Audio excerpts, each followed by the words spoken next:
अस्सलाम वालेकुम नाज़रीन, आपको आपके अपने चैनल में वेलकम कहती हूँ। नाज़रीन, जैसा कि आप जानते हैं कि लब्बैक के अमीर हाफ़िज़ साद हुसैन रिज़वी NA50 अटक और NA 160 मंजमाबाद से कागजात नामज़दगी मंजूर करवा लिए थे, लेकिन अब उसके बारे में नई न्यूज़ क्या है आपके साथ शेयर करते हैं।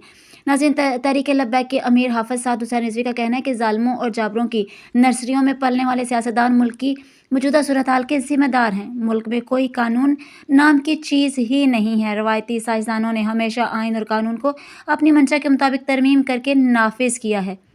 ताकतवर के लिए रात को अदालतें खोल कर मर्जी के फैसले करना कहाँ का इंसाफ है। जजेस को मनपसंद फैसलों की बजाय आइन और कानून के मुताबिक फैसले करने की ज़रूरत है। कमज़ोर और ताकतवर को यकसा इंसाफ फराहम करना ही इंसाफ कहलाता है। जी हाँ नाज़रीन, हाफ़िज़ साद हुसैन रिज़वी का मज़ीद कहना था कि कलमे की बुनियाद पर बनने वाले मुल्क को ताकत की बुनियाद पर सेकुलर बनने नहीं देंगे। पाकिस्तान के मौजूदा मसाइल का हल वहद इस्लामी निज़ाम का नफाज है।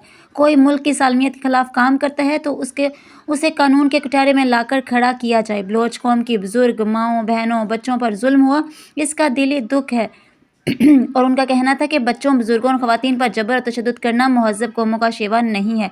जबरी गुमशुदगियों का बाब बंद होना चाहिए। इदारे कब तक जबरी गुमशुदगियों पर दलील देते रहेंगे। आज के इस वीडियो में इतना ही, मिलते हैं नेक्स्ट वीडियो में, तब तक के लिए अल्लाह हाफ़िज़।